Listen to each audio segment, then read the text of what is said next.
wothatha lezi itini zakho ubuye nazo emachobeni ngakubeka emachobeni nomsuno kanye omsuno wensha futhi ngijwayela kabi wena awusiwa la wakhangela wena akekho umuntu onomfazi la ngijwayela kabi wena mdolomba uzuhlala ngathi uinnocent kanti uyanuka fuck you usak ngifuna uhambile wazi uthini yena impela. So guys, this is the video that leaked King Mrs. Zulu and leaked by his wife, one of the Ndukulus, whatever. Yo, guys, the internet is split apart because they don't understand, they don't know what to do because this is our king and the king here is insulting and in khuluma izinto yabona inkambo ungacabanga ukuthi ngakhishwa king. So now yonke lento is spread all over the internet.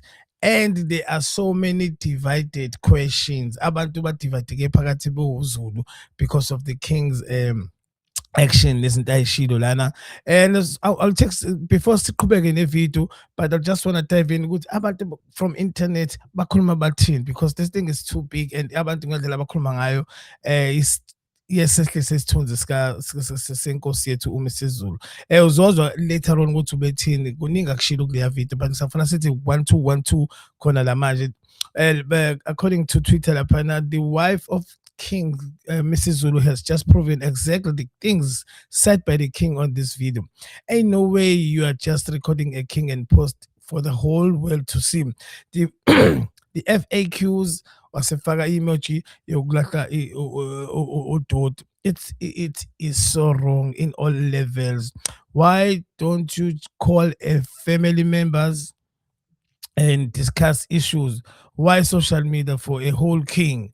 What's your take on that? You are watching the post, watching Tapping Online podcast with Fly Motion DOP. Please like, comment, and make sure you subscribe. Do you agree with Ulerato to be supposed to be something and with the family members, not the social media? And then social media went far. We actually appeared on FIFA Club World Cup. Which wife is this one? Ulerato Pele, the one who posted the whole thing. Ndlunkulu, they say. But there are different opinion and different izinto esho abantu la Honesty African uthene guys ngeke anishade nonke uMrs Zulu niyokhuluma nizomkhulumela koze kome amathe. Do you really agree with that, guys? Because yo abantu abagcina ngalapha babagcina sebemokha utshwala kade phuze because bephuza istela athiwa this is what you can find right now on social media.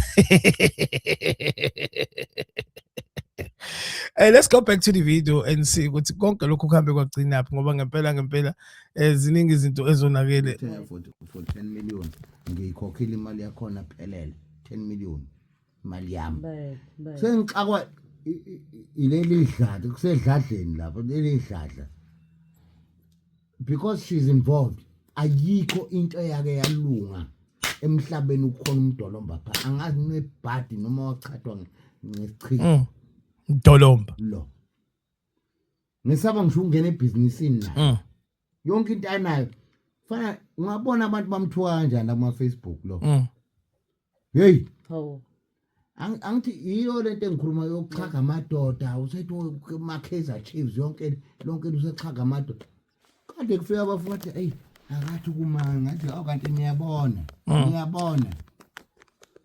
so le video vele ilikho yena umdolomba nanga eveze she's out there without permission, my permission but la mntwana ngozi mangumfati wendvodza uyacela angicela ukuyekuthini at least let your husband know ukuthi ngiyekuthini mase sekubona nje uqhamuka nje angazi lesifebe besiyaphi bamthanda. The Zulus are not happy with her. Fanele kube nelibandla labo make leleya labo yebo bondlunkulu libafundzise ukuthi bondlunkulu ba behave njani la lapha ekhaya kodwa yazi ukuthina amabandla kanjalo engathi bathola le inkonzweni koShembe maye mina noShembe mina uShembe kimi uyamana uShembe unyani isilima manje hey ngiyakwashembe uyabona nje kunendoda emshelayo kuthiwa uMasango lo uyazi uphi hey ngicela ukuye esontweni ngathi ufuna ukumkhwela le esontweni lalela. But guys, do you really think that into show Mrs. Zulu is uqamba manga or udiniwe or it's just as good to because some of the things I show you, I feel like maybe nayo Umtolomba, she's wrong at some point. Yabo. By the way ngizwe izinto azishoyo uLokhuzana. And another thing is lo muntu akheli naye eceleni, I think uyena odayise kakhulu uMrs. Zulu lo lokho emvumela because I think they knew ukuthi they are recording benayo uMtolomba. Ayihambi inja iyokhwelwa esontweni. Wathini ngiyophuma ngiyoflathela ngiyodungama lo akangazi. Akuvuke. Noma ngabe unomuntu onjani wangapha ngizoyishaya engane ayingazi ngiyinkosi how did I become a king? Ngoba ngumthakathi. Ayezidishile. Ucabanga ukuthi wonke lamadoda angaka eSouth Africa onke afuna uba yizilo. Ayezidishile. Ungalwa nami wena. Hey, wekholo. Lenjayela. Kusek, ngicela endini yami. Nginentombi yami lapha nje. Uncane ayiduni lena. Anqenge ingcuza yakhe mina. Fuck. Ngangedelela uMdolomba. Ngimpa imali uyazi uthini? Ngiyagcina. Uzombona uzohlupha kanjani umfazi lo. Ngimfuna aphumile futhi la endlini yami la. Hamba emaqhubeni. Guys, what's your take on this whole situation? This is really, really bad for the king. I think maybe what he can do is to apologize. Maybe. I'm not sure. Yes, he's a king, but some of the things I esithinta namanye amagama abantu like Oshembe and that guy to Masango to olala lo mfazi wakhe. Those things are really, really personal. And these izinto are abasenkingeni. But I'm not sure, guys. Let's talk lapha in comment section and see what's in.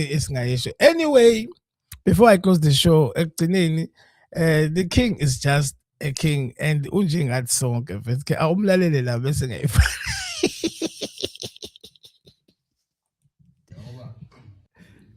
singabantu asiwona amalobo la sekhandwa namhlanje la sekhandwa ukuthi eziphuca amathubo omsebenzi ade ngibuke elinye nje ndabezi lengalibona lifake kanjani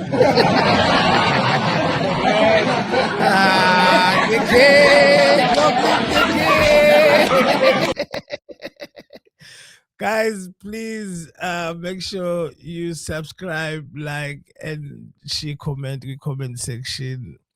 Let's talk about this. How do you feel about King Mrs. Zulu's behavior? Leak video. Yo, guys, sharp sing about utubone amarobot la kuthiwa uzophuca abantu umsebenzi but elinye belipake kanjani. Long live the king. Thank you so much for watching, guys. You're watching the Online Podcast with Flymoshi DOP, the #1 podcast in KZN, if not the world.